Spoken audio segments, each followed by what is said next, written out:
Hai viewer, ketemu lagi dengan gua Rio di podcast horor Gudang Misteri. Kali ini gua akan membahas sebuah cerita horor yang dialami salah seorang netizen yang membagikan cerita ini di salah satu platform berbagi cerita. Ia menceritakan adanya teror makhluk gaib di rumah baru yang ia tempati. Bagaimana ceritanya? Silahkan simak di video berikut. Tapi sebelum itu ada baiknya kalian semua subscribe dulu channel ini agar gue semangat untuk kontennya dan membagikan cerita horor yang berkualitas untuk kalian nikmati.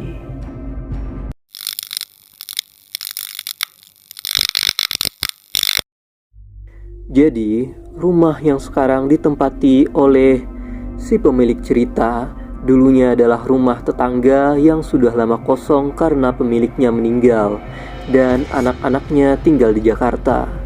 Kita sebut saja si pemilik cerita ini Mbak Yuni. Singkat cerita, nenek Mbak Yuni membeli rumah tersebut dari ahli warisnya karena banyak bocor sana-sini dan kayu-kayunya yang sudah rapuh. Akhirnya rumah itu hanya dijadikan gudang tempat penyimpanan barang-barang dagangan neneknya. Dulu, nenek dari Mbak Yuni membuka sebuah usaha warung sekaligus jadi agen untuk warung-warung kecil. Beberapa tahun kemudian, nenek dari Mbak Yuni meminta orang tua dari Mbak Yuni untuk merenovasi rumah tersebut dan menempati rumah tersebut. Setelah selesai direnovasi pada tahun 2008, pindahlah Mbak Yuni sekeluarganya ke rumah itu yang beranggotakan bapak, ibu, Mbak Yuni, dan adiknya. Setelah Mbak Yuni pindah, banyak kejadian horor yang dialami di rumah tersebut. Pertama-tama, setiap malam sering tercium wangi bunga melati atau bunga kenanga. Kalau ada salah satu anggota keluarga yang mencium wanginya, pasti akan langsung nyeletuk. Nyium wangi nggak? Semua mengangguk. Dan bapak dari Mbak Yuni selalu jawab, ada yang lewat, hehehehe, katanya begitu. Bapak di sini itu mengisyaratkan kalau yang lewat itu bukan orang. Nah, kedua, di area dapur sampai kamar mandi sering terlihat bayangan hitam, tinggi besar berseliweran, dan kadang arahnya dari dapur ke kamar mandi, kadang sebaliknya, kata Mbak Yuni. Semua anggota keluarga pernah mengalami hal ini, tapi mereka hanya fine-fine saja. Karena mereka pikir selama mereka tidak mengganggu, ya masing-masing aja lah. Kan mereka lebih dulu tinggal di dunia ini. Mereka dengan dunia mereka dan keluarga Mbak Yuni dengan dunianya sendiri juga. Ketika pertengahan tahun 2011, ada tetangga dari Mbak Yuni yang meninggal karena bunuh diri. Malam setelah pemakamannya, bapak dan ibu Mbak Yuni terbangun dari tidur mereka karena dikejutkan dengan suara orang lari-larian di atas atap rumah. Atap rumah Mbak Yuni itu kombinasi dari beton dan genteng. Jelas ini bukan suara kucing atau tikus. Ini suara orang lari-larian. Mereka mendengar suara itu cukup lama, hingga akhirnya bapak dari Mbak Yuni kesal karena suara tersebut sangat mengganggu. Lagi pula, siapa juga yang tengah malam iseng lari-lari di atap rumah orang? Spontan, bapaknya Mbak Yuni mengambil karpet dan mengebrakkannya ke arah atap sambil memaki dengan empatan. Heh, monyet, turun lo, gangguin, kita tidur aja. Sini turun. Setelah itu, suara tersebut langsung hilang. Suasana berubah menjadi sunyi senyap. Oh ya, di sini sebenarnya keluarga Mbak Yuni tidak mau mengaitkan suara tersebut dengan kematian tetangganya waktu itu. Mungkin itu hanyalah sebuah kebetulan saja. Keempat, pernah suatu malam, bapak dan ibu Mbak Yuni terbangun karena mendengar suara air kran di kamar mandi menyala dan toren air terdengar seperti penuh, banjir dengan air. Setelah dicek, suaranya hilang dan ternyata sama sekali tidak ada yang menyalakan keran. Bahkan air pun tidak mengalir setetes pun. Aneh bukan? Kelima, ini kejadiannya sekitar tahun 2012. Ibu dari Mbak Yuni ini membuka usaha kecil-kecilan di rumahnya.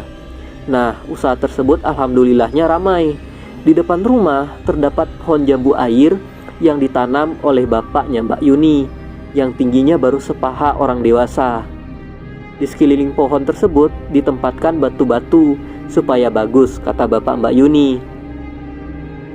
Pagi itu, Mbak Yuni berinisiatif untuk memberikan pupuk organik. Saat mengangkat batu-batu yang ada di sekeliling pohon, alangkah terkejutnya itu Mbak Yuni saat menemukan benda kecil yang terbungkus kain kafan mirip pocong. Karena takut, keluarga Mbak Yuni langsung memanggil orang yang paham terkait hal semacam ini. Sebut saja Ibu D. Bu D kemudian membuka kain kafan yang membungkus benda tersebut di depan keluarga Mbak Yuni. Isinya botol kaca bekas minuman Kratindeng yang di dalamnya ada tanah. Kata Bude, tanah itu diduga tanah kuburan dan sengaja ada orang yang menaruhnya di situ agar usaha dari ibu Mbak Yuni ini sepi. Ini lebih horor dari setan sih. Manusia mana yang menghalalkan segala cara untuk menghancurkan usaha seseorang? Padahal zaman sudah modern, masih ada yang pakai cara begitu. Dan hal tersebut membuat Mbak Yuni dan keluarganya gak habis pikir. Siangnya, Bude meminta keluarga Mbak Yuni untuk menghanyutkan benda tersebut ke sungai. Setelah maghrib, Mbak Yuni yang sedang diam di depan rumah mendengar suara wanita menangis. Makin lama, suaranya itu makin kencang. Sampai Mbak Yuni lari ke orang tuanya karena takut. Ia mengira tetangganya yang menangis. "Ma, coba deh, denger, ada yang nangis." "Coba deh mama tanyain," kata Mbak Yuni. Namun anehnya, suara tangisan itu hanya didengar oleh Mbak Yuni. Sangat kencang bagaimana biasanya Mbak Yuni mendengarnya. Besok paginya, ibu Mbak Yuni ke tetangganya. "Apa semalam habis menangis?" tanya ibu Mbak Yuni. Tetangga dari Mbak Yuni itu menjawab tidak, dan ia pun tidak mendengar suara tangisan. Ibu kemudian bercerita ke Bude, dan Bude bilang yang nangis itu penghuni benda yang mirip pocong tadi. Dia nggak terima dibuang ke sungai. Nah, tahun 2015, ibu dari Mbak Yuni masih menjalankan usahanya di rumah. Waktu itu menjelang lebaran. Biasanya ibu dari Mbak Yuni ini bagi-bagi THR untuk para pelanggannya. Ada satu pelanggan yang diberi oleh ibu Mbak Yuni dua lusin piring. Bu R namanya. Tapi selang beberapa hari Bu R mengembalikan lagi piring itu ke ibunya Mbak Yuni dan meminta diganti dengan barang yang lain. Alasan dari Bu R ini bilang piring-piring yang diberi oleh ibu Mbak Yuni itu tiba-tiba pecah. Ibu Mbak Yuni berpikir kualitas piringnya jelek. Jadi sisa piring yang tidak pecah ditarik kembali dari Bu R dengan niatan akan diganti dengan barang lain. Piring-piring tersebut kemudian disusun dan disimpan di atas meja dapur. Setelah maghrib, keluarga Mbak Yuni dikejutkan dengan suara barang pecah. Nah, piring itu pecah dengan sendirinya. Bukan pecah, lebih tepatnya melayang, lalu meledak dan hancur berkeping-keping. Kemudian pecahannya mental ke sana ke sini. Pecahannya terlempar ke semua penjuru dapur. Keluarga Mbak Yuni yang melihat kejadian tersebut langsung dibuat melongo dan mencoba menghindar agar tidak terkena pecahan piring. Bagaimana bisa piring tiba-tiba melayang dan meledak sendiri? Ini sudah tidak masuk akal. Kemudian keluarga Mbak Yuni bertanya kepada Pak Ustadz atau Pak Kiai lah, sampai orang pintar. Dan benar saja dugaan dari Mbak Yuni. Lagi-lagi ada yang tidak suka dengan keluarganya Mbak Yuni, termasuk dengan usaha orang tuanya. Nah, kemudian ada lagi kejadian tahun lalu. Sebelum cerita ini ditulis, jam 2 dini hari, adik dari Mbak Yuni tidak bisa tidur. Kebetulan posisi kamarnya ada di kamar ketiga di rumah tersebut. Dia mendengar suara berisik, banyak orang mengobrol di belakang rumah. Padahal di belakang rumah itu kebun ibunya Mbak Yuni. Gak adalah jam segitu orang yang ngerumpi di kebun. Tanpa berpikir negatif, adiknya Mbak Yuni ke belakang berniat menegur orang-orang itu agar tidak berisik. Sesampainya di belakang, ada yang menertawakan adiknya Mbak Yuni dari atas pohon. Dan sosok itu bukanlah manusia. Sosok tersebut adalah sosok kuntilanak. Sontak adik dari Mbak Yuni langsung lari ke depan rumah.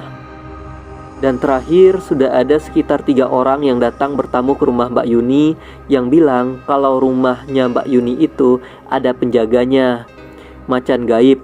Dari ketiga orang itu bahkan tidak saling kenal, tetapi argumen mereka sama, walau di rumah Mbak Yuni ada penjaganya dalam wujud macan.